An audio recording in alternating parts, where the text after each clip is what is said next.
ठीक है बच्चों, यहाँ पे ध्यान दो। यहाँ पे एक बार फिर से एक्सप्लेन कर रहा हूँ कि जैसे हमने सेट ए लिया, सेट बी लिया, ठीक है, और ए इंटरसेक्शन बी क्या हो गया इसका 2,3। अब यहाँ पे मैंने क्या बोला कि वन जो है वो ए इंटरसेक्शन बी का एलिमेंट नहीं है। ये अगर मैंने बोला one is not the element of A intersection B, तो इसको हम क्या बोलेंगे, ऐसे नहीं बोलेंगे कि one is not element of A and one is not element of B. अगर ये बोला ना तो ये गलत हो जाएगा। क्यों गलत हो जाएगा? बिकॉज अगर वन ए इंटरसेक्शन बी का एलिमेंट नहीं है तो वन तो ए और बी में से किसी ना किसी एक सेट का तो एलिमेंट होगा ही। ठीक है, तो यहां पे क्या है कि यहां पे क्या बोला जा रहा है कि वन ए का भी एलिमेंट नहीं है एंड वन बी का भी एलिमेंट नहीं है। तो यहां पे देख लो, वन तो है ना एक एलिमेंट, तो ये तो हमारा क्या हो गया कि one not element of A and one not of element of B. तो ये तो गलत हो गया बिकॉज बीच में एंड है। ये ट्रू कब होगा, ये कब ट्रू होगा, जब ये भी ट्रू हो जाए एंड ये भी ट्रू हो जाए तो जाके ये ट्रू होगा। बट ये तो पहला स्टेटमेंट हमारा फॉल्स हो गया। इसका क्या मतलब है कि ये हमारा फॉल्स हो गया। कहने का क्या मतलब है कि अगर one element A intersection B का नहीं है तो हम ऐसा नहीं बोलेंगे वन ए का भी नहीं है एंड वन बी का भी नहीं है, ये गलत हो जाएगा। हम क्या बोलेंगे, वन ए का एलिमेंट नहीं है और वन बी का एलिमेंट नहीं है। अब ये ऑलरेडी बताया जा चुका है कि ये बीच में और लगा है, तो और वाला स्टेटमेंट कब सही होता है, जैसे मैंने बोला स्टेटमेंट 1 और स्टेटमेंट 2 के बीच में और है, तो ये पूरा स्टेटमेंट कब सही होगा, इसमें से कम एक सही हो जाए। ये सही हो जाए, ये गलत हो जाए तो ये स्टेटमेंट सही हो जाएगा। ये फॉल्स, ये करेक्ट तो भी ये स्टेटमेंट सही, ये भी करेक्ट तो भी ये स्टेटमेंट सही। ठीक है, ये फॉल्स तब जाके स्टेटमेंट फॉल्स होगा। अब यहाँ पे मैंने क्या बोला, वन ए इंटरसेक्शन बी का एलिमेंट नहीं है। ठीक है, तो या इस पे हम लोग देखते हैं कि वन तो सही, one is the not element of A, तो ये तो हमारा फॉल्स है because one is the element of A, तो ये तो फॉल्स है। बट ये तो ट्रू है ना, one is not the element of B, ये तो ट्रू है, तो ये फॉल्स है, ये ट्रू है, तो फिर ये स्टेटमेंट ट्रू हो गया। ठीक है, अब आ जाओ बच्चों, यहाँ पे क्या है कि हमारे पास क्या दे रखा है, थर्ड पॉइंट में क्या है, for any two sets A and B, कोई भी दो सेट उठा लो ए एंड बी, तो A union B intersection A is equal to A और बी का यूनियन ले लो, उसके साथ ए सेट का इंटरसेक्शन लो, तो वो क्या मिलेगा हमें, ए सेट मिलेगा। क्यों मिलेगा ए सेट, बहुत सिंपल सी IQ है। ए यूनियन बी तुम अगर लोगे तो उसमें ए के तो सारे एलिमेंट आ जाएंगे और बी के भी सारे एलिमेंट आ जाएंगे, तो ए यूनियन बी में ए के तो सारे एलिमेंट है ना प्रेजेंट, तो अगर उसके साथ तुमने ए सेट का इंटरसेक्शन लिया तो हमें क्या मिलेगा, सेट ए। फिर ए यूनियन बी में भी ए के सारे एलिमेंट प्रेजेंट है, बी के सारे एलिमेंट प्रेजेंट है, तो अगर तुमने ए यूनियन बी लिया, ठीक है, उसका इंटरसेक्शन बी सेट के साथ लिया तो बी सेट मिल जाएगा। एक्चुअली क्या है, ये तुम्हें बताया जा चुका है कि अगर मैंने बोला A is the subset of B, तो इसको मैं क्या बोल सकता हूं, if and only if A is the subset of B, तो A intersection B is equal to A, और बीच में यहां एंड है और नहीं है, and A union B is equal to B. ठीक है, अगर ए बी का सबसेट है तो ए और बी के बीच का जो इंटरसेक्शन वो ए होगा, एंड मतलब ये भी होना चाहिए एंड ये भी होना चाहिए, तब जाके ये ट्रू होगा। ठीक है, और ए यूनियन बी क्या होना चाहिए, बी के इक्वल होना चाहिए। ठीक है, बीच में हमारा और है, ये ट्रू हो जाए या ये ट्रू हो जाए तो ये ट्रू हो जाएगा, ये क्या होगा फिर फॉल्स हो जाएगा। अगर ए बी का सबसेट है तो क्या होना चाहिए, ए यूनियन बी को क्या होना चाहिए, बी के इक्वल होना चाहिए, और ए इंटरसेक्शन बी को क्या होना चाहिए, ए के इक्वल होना चाहिए, तब जाके ए बी का सबसेट होगा। ठीक है, अब यहां पे क्या है कि मैं ऐसे बोल सकता हूं कि ए इंटरसेक्शन बी जो होगा वो हमेशा सबसेट होगा ए का भी और बी का भी, बिकॉज ए इंटरसेक्शन बी में तो ए के भी एलिमेंट प्रेजेंट होंगे, बी के भी एलिमेंट प्रेजेंट होंगे, तो ए इंटरसेक्शन बी ए का भी सबसेट होगा, बी का भी सबसेट होगा। तो अगर मैंने ए इंटरसेक्शन बी का इंटरसेक्शन लिया ए के साथ, तो ऑब्वियस ही बात है क्या आना चाहिए, सबसेट आना चाहिए। ये जो सेट है इसका सबसेट है ना, तो क्या आएगा, ए इंटरसेक्शन बी। अगर मैंने ए इंटरसेक्शन बी सेट का क्या लिया, सब इंटरसेक्शन लिया किसके साथ, बी सेट के साथ, तो again A intersection B set का सबसेट है। तो अगर तुम सबसेट का इंटरसेक्शन सुपर सेट के साथ लेते हो तो क्या मिलता है, हमें सबसेट मिलता है। ठीक है, और अगर तुमने ए इंटरसेक्शन बी का यूनियन ले लिया बी के साथ या ए के साथ, तो हमें क्या मिलेगा, ए, बिकॉज ये सुपर सेट है, ये सबसेट है, तो सबसेट का यूनियन सुपर सेट के साथ तो ए सेट। ए इंटरसेक्शन बी का अगर तुमने यूनियन ले लिया बी के साथ तो वो हमें अगेन बी सेट मिलेगा, क्योंकि ये सबसेट है, ये सुपर सेट है, तो सबसेट और सुपर सेट का यूनियन सुपर सेट होता है। ठीक है, तो यही बात यहाँ पे लिखी हुई है बी और सी में, देख लो। अब बच्चों आ जाओ generalize definition of intersection of sets. Suppose that हमारे पास एन सेट्स हैं, A1 A2 A3 dot dot up to infinity, N नहीं इन्फानाइट सेट्स हैं। तो उन इन्फानाइट सेट्स का जब हम इंटरसेक्शन लेंगे तो उसके इंटरसेक्शन का जो एलिमेंट होगा वो क्या होगा, A1 में भी प्रेजेंट होगा, A2 में भी प्रेजेंट होगा, A3 में भी प्रेजेंट होगा एंड सो ऑन, मतलब कि उस इन्फानाइट सेट्स में प्रेजेंट होगा। ऐसे होता है ना कि अगर तुमने मान लो 3 सेट्स लिया A B एंड C, तो उन तीनों सेट्स का जो इंटरसेक्शन होगा A intersection B intersection C, उसमें से कोई भी एक एलिमेंट उठाओ, वो एलिमेंट A में भी प्रेजेंट होगा, B में भी प्रेजेंट होगा एंड C में भी प्रेजेंट होगा, तीनों में प्रेजेंट होगा, तभी तो उन तीनों के इंटरसेक्शन का एलिमेंट है। तो यहाँ पे क्या बोला जा रहा है, the intersection of set A1 A2 A3 and so on up to infinity is the set of all those element. A1 A2 A3 से लेके इनफाइनाइट एलिमेंट सेट लोगे, उनका जो इंटरसेक्शन होगा वो कैसा सेट होगा, is the set of all those elements which are common to all the sets A1 A2 A3। ठीक है, अगर इनफाइनाइट सेट्स का तुम इंटरसेक्शन लोगे तो वो कैसा सेट होगा, एक ऐसा सेट होगा जिसके एलिमेंट्स A1 में भी प्रेजेंट होंगे, A2 में भी, A3 में एंड सो ऑन। तो अगर हमने n इज इक्वल टू 1 से इन्फिनिटी लिखा, an लिखा, तो क्या होगा A1 intersection A2 intersection A3 and so on. ठीक है, इसको मैं रोस्टर फॉर्म में कैसे लिखूंगा, ये जो है ना लेफ्ट हैंड साइड जो लिखा हुआ है राइट हैंड साइड का शॉर्ट फॉर्म है। अगर मैं इसको इंटरसेक्शन में लिखता हूं तो इंटरसेक्शन में क्या, इसमें सेट बिल्डर फॉर्म में लिखता हूं तो क्या होगा, the set of all x such that X belongs to an for all n। सारे n के लिए क्या होना चाहिए, x जो होगा वो an का एलिमेंट होगा फॉर ऑल n। n का वैल्यू 1 लो तो x जो होगा A1 का भी एलिमेंट होगा, n का वैल्यू 2 लो तो x जो होगा वो A2 का भी एलिमेंट होगा, n का वैल्यू 3 लो तो x जो होगा वो A3 का भी एलिमेंट होगा, ये कहा जा रहा है। ठीक है, अगर हमारे पास k सेट्स हैं, जैसे हमने n इज इक्वल टू 1 से लेके k तक लिया ना, मान लो k का वैल्यू 10 ले लिया हमने, तो अगर हमारे पास 10 सेट्स हैं, 10 सेट हैं, तो उन 10 सेट का जो इंटरसेक्शन होगा वो पहले सेट में भी मिल जाएगा, इंटरसेक्शन का जो एलिमेंट होगा वो पहले सेट में मिल जाएगा, दूसरे में भी, तीसरे में भी, ऐसे करके सारे 10 सेट्स में मिल जाएगा। तो यही बोला जा रहा है, is the set of all x such that X belongs to n। X क्या होगा, n का एलिमेंट होगा, for n is equal to 1 2 3 से लेके k तक। ठीक है, k का वैल्यू 10 लोगे तो कितने सेट्स हो जाएंगे, 10 सेट्स हो जाएंगे। तो अगर x जो है A1 A2, यहाँ x जो है वो A1 intersection A2 dot dot A10 का एलिमेंट है, तो x क्या होगा, A1 का भी होगा, A2 का भी होगा, A3 का, ऐसे करते हुए A10 का भी होगा। ठीक है, अभी आ जाओ बच्चों एग्जाम्पल में। एग्जाम्पल में क्या बोला जा रहा है कि हमारे पास एक सेट A दे रखा है 1 2 3, एक सेट B दे रखा है 2 4 6 और एक सेट C दे रखा है 1 2। यहाँ पे बच्चों करेक्ट कर लेना, ये कुछ नहीं है। ठीक है, then find A intersection B intersection C। हमें 3 सेट निकालना है, A intersection B intersection C। ये करेक्ट कर लेना, यहाँ पे कुछ नहीं लिखा है, यहाँ मैंने 1 एक्स्ट्रा ऐड कर दिया, तुम अपने PDF में करेक्ट कर लेना। तो A intersection B intersection C, इसका अगर हमने इंटरसेक्शन लिया तो हमें क्या मिला, 2 मिला।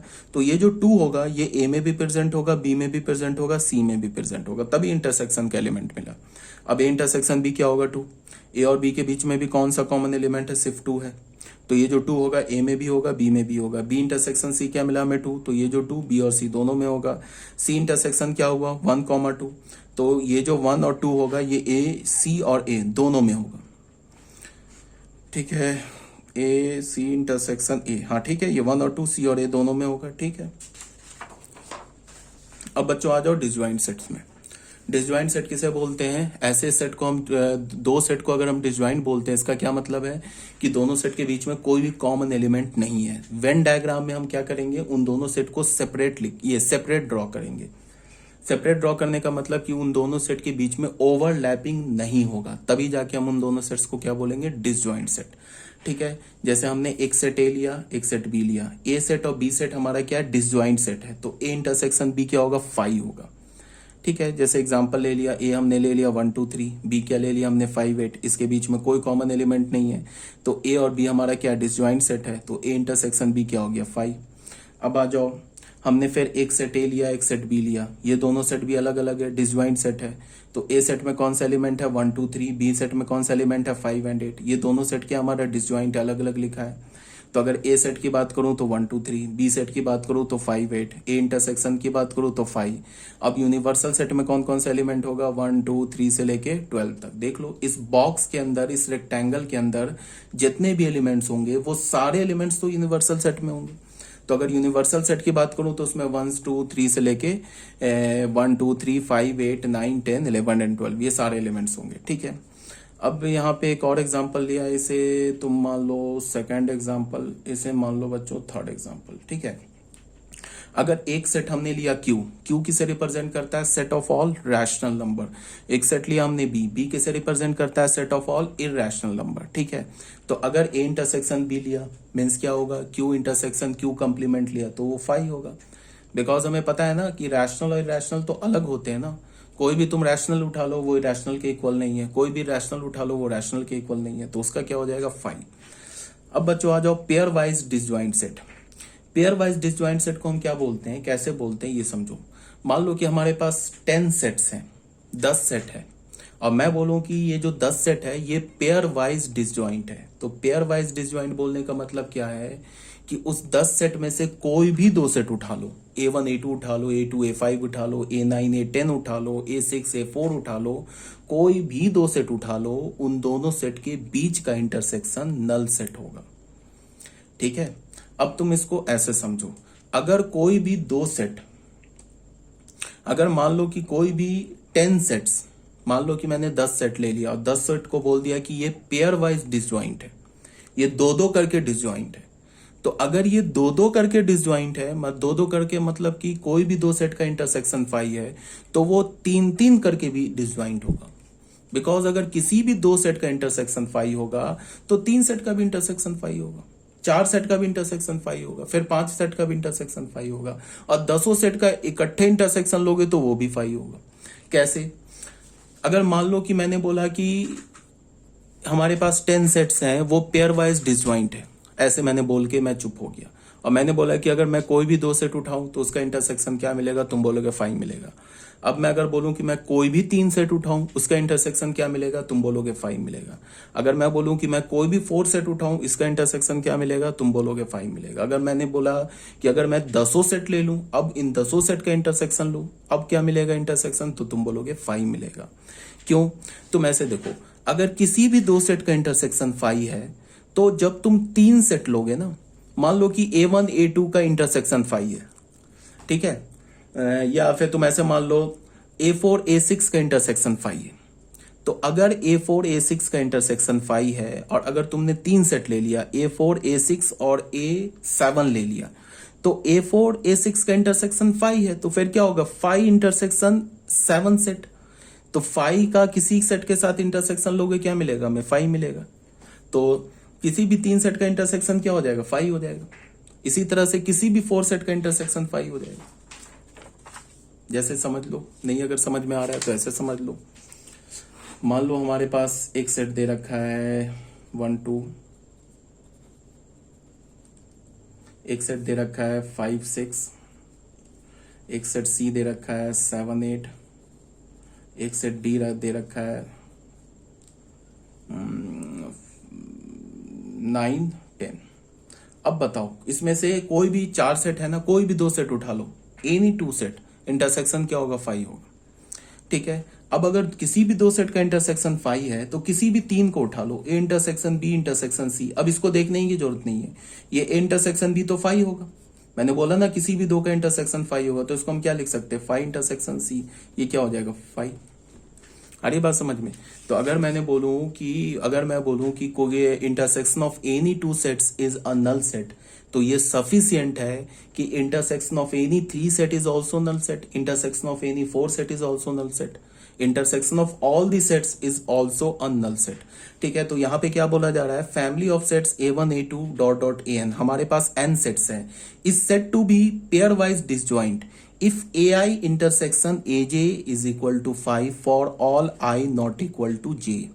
मतलब क्या बोल रहा है कि AI सेट का और AJ सेट का इंटरसेक्शन 5 होगा, बट यहाँ पे I और J इक्वल नहीं होना चाहिए। अगर मान लो I और I को इक्वल ले लेंगे तो AI सेट का इंटरसेक्शन और AI सेट का इंटरसेक्शन तो AI आ जाएगा, सेम सेट का इंटरसेक्शन तो सेम सेट होगा ना, A इंटरसेक्शन A होगा, बी इंटरसेक्शन बी बी होगा। अगर तुमने आई और जे का वैल्यू डिफरेंट रखा, मान लो आई का वैल्यू 2 रखा, जे का वैल्यू 4 रखा, तो A2 A4 5 मिलेगा। किसी भी दो सेट का इंटरसेक्शन 5 मिलेगा। ये पेयर वाइज डिसजॉइंट सेट है। जैसे तुम यहाँ पे देख लो, ए सेट हमारे पास 1 2 3 है, बी सेट 10 11 है, सी सेट क्या हमारे पास -3 एंड 0। हमने ए इंटरसेक्शन बी देख लो 5 है, बी इंटरसेक्शन सी 5 है, सी इंटरसेक्शन ए 5 है। तो किसी भी दो सेट का इंटरसेक्शन 5 है तो तीनों का तुम इकट्ठे ले लो, वो भी 5 होगा। A B C are pairwise disjoint set. हाँ, एक बात अब याद रखो, उल्टा ट्रू नहीं है। अगर मैंने बोला किसी भी 3 सेट का इंटरसेक्शन 5, सॉरी, किसी भी 2 सेट का इंटरसेक्शन 5 है तो किसी भी 3 का 5 होगा, किसी भी 4 का 5 होगा, ये सब एंड सो ऑन, ये तो ट्रू है। बट अगर मैं इसको रिवर्स कर दूं तो ये ट्रू नहीं है। अगर मैंने बोला कि किसी भी 3 सेट का इंटरसेक्शन 5 है तो ऐसा हो सकता है कि किसी 2 सेट का इंटरसेक्शन एक हमें नॉन नल सेट मिल जाए।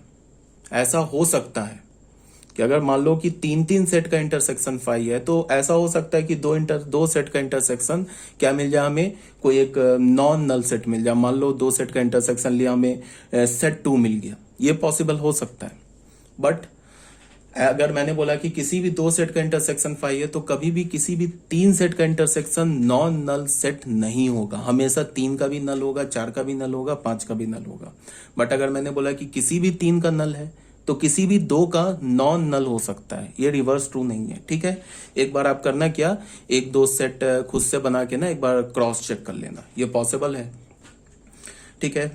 तो अब आ जाओ सेकंड पॉइंट पे। आई प्लस किसे रिप्रेजेंट करता है, set of all positive integer. Positive integer को हम क्या बोलते हैं, नेचुरल नंबर।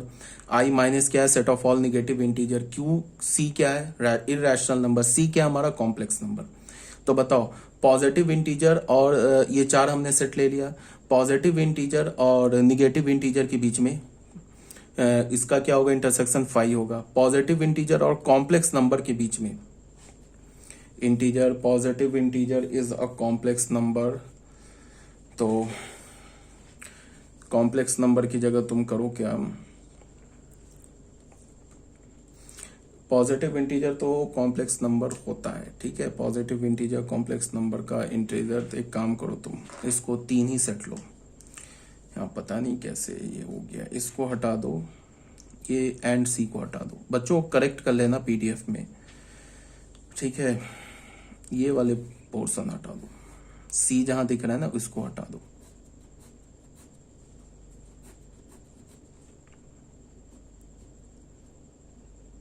ये 5, जैसे मैंने मान लो जैसे सी वाला हटा दो, ये अभी कॉम्प्लेक्स हटा दो, ठीक है। तो अगर मैंने बोला एक पॉजिटिव इंटीजर का सेट लिया, एक निगेटिव इंटीजर का सेट लिया और एक इरेशनल नंबर का सेट लिया, तो अगर पॉजिटिव इंटीजर और इरेशनल नंबर सेट का इंटीजर की ये इंटरसेक्शन क्या होगा, 5 होगा। निगेटिव इंटीजर और इरेशनल नंबर का सेट का इंटरसेक्शन क्या होगा, 5 होगा। और पॉजिटिव इंटीजर और निगेटिव इंटीजर का भी इंटरसेक्शन 5 होगा। इसका मतलब ये तीनों सेट पेयर वाइज डिसजॉइंट है। तो किसी भी 2 का इंटरसेक्शन 5 है तो तीनों का इकट्ठे भी इंटरसेक्शन 5 होगा, ठीक है। अब आ जाओ बच्चों डिफरेंस ऑफ सेट्स में, ठीक है। डिफरेंस ऑफ सेट में क्या है कि जैसे मैंने बोला ना a माइनस बी, मैंने a माइनस बी बोला, तो ये a माइनस बी किसे हम इसे रीड कैसे करेंगे, difference of set b from set a, b set का डिफरेंस a सेट से। तो ये क्या है, इस सेट में एलिमेंट क्या आएगा, set of all those elements of set a which are not element of b। इसका क्या मतलब है कि अगर मैंने a माइनस बी बोला तो इसका क्या मतलब है कि हमें उन सारे एलिमेंट्स का सेट बनाना है जो a में तो प्रेजेंट है बट b में प्रेजेंट नहीं है। बात आ रही समझ में। अगर मैंने बोला a माइनस बी सेट लिखो तो हमें वो सारे एलिमेंट्स लिखने हैं जो एलिमेंट सेट a में है बट b में नहीं है।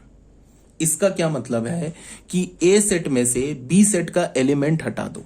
इसका फिर इसको और क्या बोल सकते हो कि a सेट में से a और b के का जो इंटरसेक्शन एलिमेंट है, जो कॉमन एलिमेंट है, वो हटा दो। नहीं समझ में आ रहा है तो अब ऐसे देखो, पहले मान लो मैंने a सेट ले लिया 1 2 3 4 ले लिया, एक b सेट मैंने क्या ले लिया 4 5 6 7 ले लिया, ठीक है। अब मैंने बोला a माइनस बी सेट लिखो। a माइनस बी सेट लिखने का क्या मतलब है कि a सेट में से b सेट के एलिमेंट को हटा दो। तो a सेट में कौन सा b का एलिमेंट है, ये 4, तो 4 हट गया, तो a इंटरसेक्शन b क्या मिल गया, 1 2 3। ठीक है, अब इसको तुम ऐसे भी बोल सकते हो कि हम a सेट में से a और b के बीच का कॉमन एलिमेंट हटा दें। तो कौन सा कॉमन एलिमेंट है, 4, तो 4 को हटा दे, तो ये मिल गया क्या हमें, a माइनस बी। अब अगर मैं तुम्हें b माइनस ए बोलूं, लिखो, तो क्या होगा, बी सेट में से, इस सेट में से ए का एलिमेंट हटा दो। तो ए का एलिमेंट हटा दो या ए और बी के बीच का कॉमन एलिमेंट हटा दो। तो ए और बी के बीच का कॉमन एलिमेंट क्या, 4, तो 4 हटा दिया, तो क्या हमें मिल गया, बी माइनस ए, 5 6 7 मिल गया। समझ में आ रही है बात। ए सेट सपोज डेट एक दूसरा एग्जांपल लिया, 1 2 3 ले लिया। अब बी सेट हमने क्या ले लिया, 4 5 6 ले लिया। अब हमने a माइनस बी किया, तो a में से b सेट का एलिमेंट हटा दो, बट a में तो b का सेट का कोई एलिमेंट है ही नहीं, तो इसका मतलब a में से कोई भी एलिमेंट नहीं हटेगा, तो ये पूरा सेट आ जाएगा 1 2 3। अगर मैंने b माइनस ए बोला तो इसका क्या मतलब है, b सेट में से a सेट का एलिमेंट हटा दो या b और a के बीच का कॉमन एलिमेंट हटा दो। तो b और a में तो कोई कॉमन एलिमेंट नहीं है, तो ये पूरा सेट क्या आ जाएगा, 4 5 6। ये सेट a के इक्वल है, ये सेट b के इक्वल है। तो इसको तुम क्या लिखोगे कि a माइनस बी सेट ये एक सेट के इक्वल होगा if a intersection b is equal to 5, that is a and b are disjoint set, a and b are disjoint sets. अगर b माइनस a ये b के equal कब होगा, if a intersection b is equal to 5, that is A and B are